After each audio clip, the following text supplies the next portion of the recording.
Problems குறைவு. வரும் முன் காப்போம். ஒரு குழந்தைக்கு ஒரு நாள்ல எவ்வளவு நேரம் ஸ்கிரீன் டைம் இருக்கலாம்? ஸ்கிரீன் டைம்னா என்ன? டிவி, போன், லேப்டாப், ஐபேட் எல்லாம் சேர்த்தது. ஒரு குழந்தைக்கு ஒரு நாளையில் 1 மணி நேரத்துக்கு மேல ஸ்கிரீன் டைம் இருக்க கூடாது.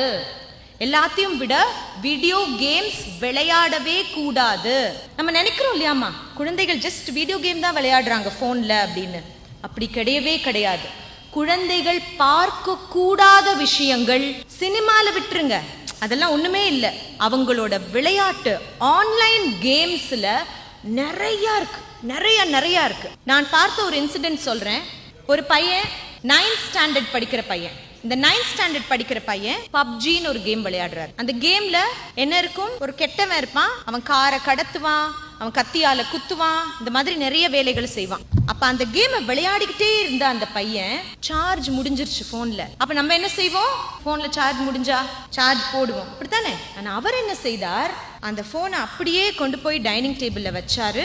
அந்த கேம்ல அவர் ஒரு கத்திய வச்சு எல்லாத்தையும் குத்திட்டு இருந்திருக்காரு. அந்த கேம்ல இருந்து அவரோட மூளை வெளியிலேயே வரல. போனை கொண்டு போய் டைனிங் டேபிள்ல வச்சாரு. டைனிங் டேபிள்ல இருந்த கத்தி எடுத்தாரு. அவங்க அம்மாவை போய் குத்திட்டாரு. அவங்க அம்மா இறந்து போனாங்க. இது கேரளால நடந்த ஒரு இன்சிடென்ட். வீடியோ கேம்ஸ் நம்ம நினைக்கிற மாதிரி கிடையாது. ஒரு கேமுக்கு ஒரு குழந்தையை எந்த இடத்துல ஜெயிக்க விடணும், எந்த இடத்துல தோக்க விடணும், என்ன செய்தால் இந்த கேம் அடிக்ஷனா மாறும்னு இந்த கேமிங் கம்பெனிஸ்க்கு தெரியும். Very large companies, multi-million dollar companies. காலையில 8 மணிக்கு அந்த குழந்தை விளையாண்டா எப்படி விளையாடுறான், ராத்திரி 8 மணிக்கு விளையாண்டா எப்படி விளையாடுறான், கேமுக்கு தெரியும். இப்ப நீங்க என்னோட செமினார் அட்டென்ட் பண்ணிட்டீங்கல்ல, இப்ப நீங்க வீட்டுக்கு போய் மேடம் சொல்லிட்டா நீ கேம் விளையாடக்கூடாது தம்பி, 1 மணி நேரம் தான் குறைக்கணும் அப்படின்னு சொல்லிட்டீங்கன்னா தம்பி சொல்லுவார், ஓகேமா 5 மணில இருந்து 5:30 மணி வரைக்கும் தான் இனி விளையாடுவேன்னு சொல்லுவார்.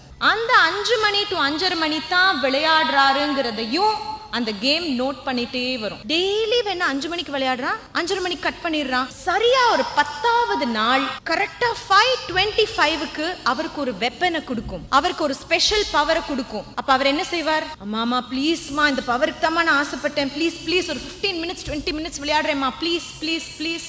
பிள்ளைகளால கவனிக்க முடியல, பிள்ளைகளுக்கு சரியா தூக்கம் வரல, பிஹேவியரல் இஷ்யூஸ், அம்மா அப்பாவை மதிக்கிறது இல்ல, டீச்சர்ஸ் மதிக்கிறது இல்ல. இந்த மாதிரியான பிரச்சனைகள் ரொம்ப அதிகம். சுகர்ஸ் அதிகமா சாப்பிடுற குழந்தைகள், டோனட்ஸ், சாக்லேட்ஸ், பேக்கெட் சிப்ஸ், இதெல்லாம் சாப்பிடுற குழந்தைகளுக்கு அட்டென்ஷன் ஸ்பேன், மெமரி பவர் குறையும்.